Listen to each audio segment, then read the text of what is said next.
Hai, sore, saya Dr. Giovanian. Saya mau share nih tentang kolesterol. Pasti kolesterol bukan suatu hal yang asing buat kita semua. Mungkin orang tua kita menderita kolesterol tinggi atau saudara kita menderita kolesterol tinggi. Nah, sebaiknya kita juga tahu apa itu kolesterol. Kolesterol itu adalah asam lemak yang dibentuk oleh organ hati kita. Nah, kolesterol juga ada pada makanan-makanan yang berasal dari hewani seperti daging. Nah, kolesterol tuh biasanya kalau di laboratorium tuh ada pemeriksaannya 3, yaitu LDL, HDL, dan triglycerid. Apa itu? Nah, kalau yang dibilang namanya LDL, itu biasanya disebut kolesterol jahat. Kenapa jahat ya?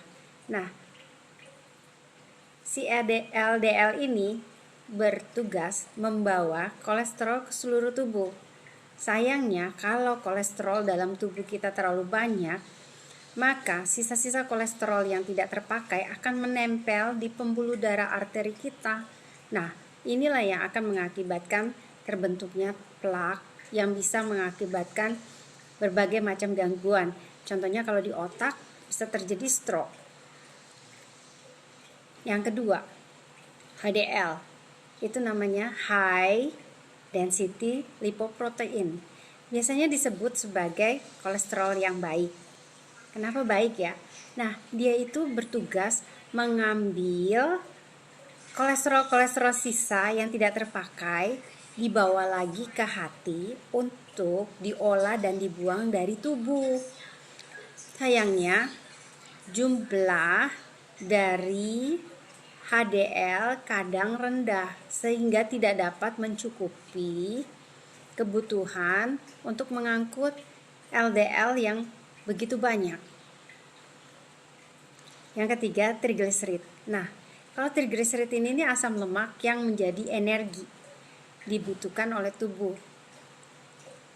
Triglycerid ini biasanya makin banyak apabila kita kebanyakan kalori yang kita konsumsi tiap hari. Nah, nilai-nilai dari pemeriksaan lab yang biasanya itu kalau LDL itu di bawah 100 mg DL. Kalau HDL biasanya lebih dari 60 mg DL. Dan triglycerid kurang dari 150 mg DL. Sehingga total dari kolesterol kurang dari 200 mg DL.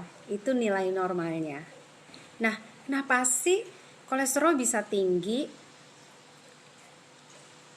Ada beberapa faktor. Yang paling banyak adalah faktor genetik.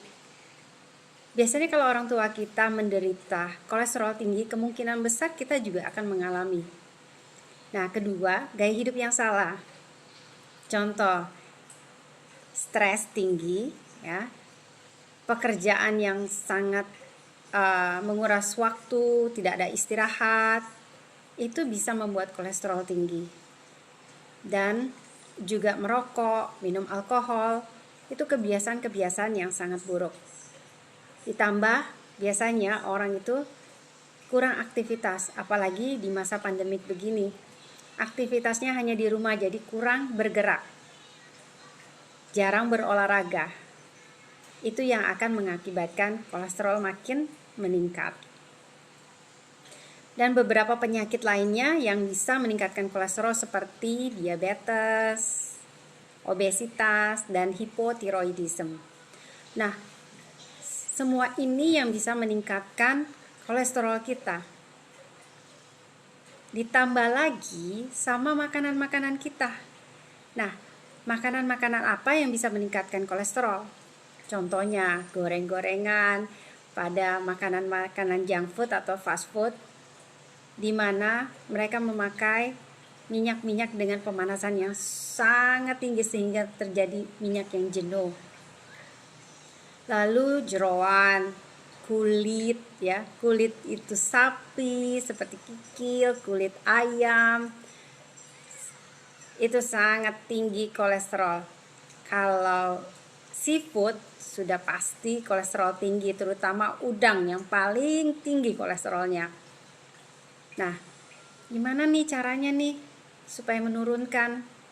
Ya, kita bisa mengkonsumsi beberapa makanan untuk bisa membantu menurunkan kolesterol kita. Nah, contohnya kita harus banyak makan sayur, ya. Sayur-sayuran hijau itu sangat bagus.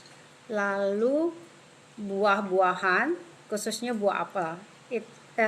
Buah alpukat.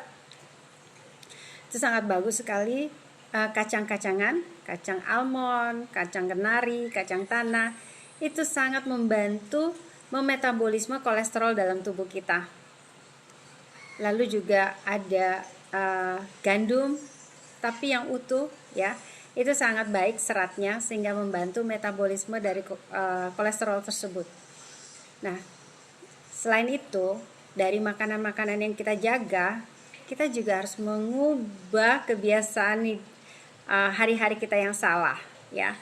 Kita harus berolahraga minimal seminggu 3 kali selama 30 menit. Itu yang harus kita jalan. Tidur cukup, makanan juga diatur, bernutrisi, minum yang cukup. Kalau kita bisa mengendalikan semuanya itu, saya percaya kita akan memiliki kolesterol yang normal. So, selamat mencoba. Salam sehat.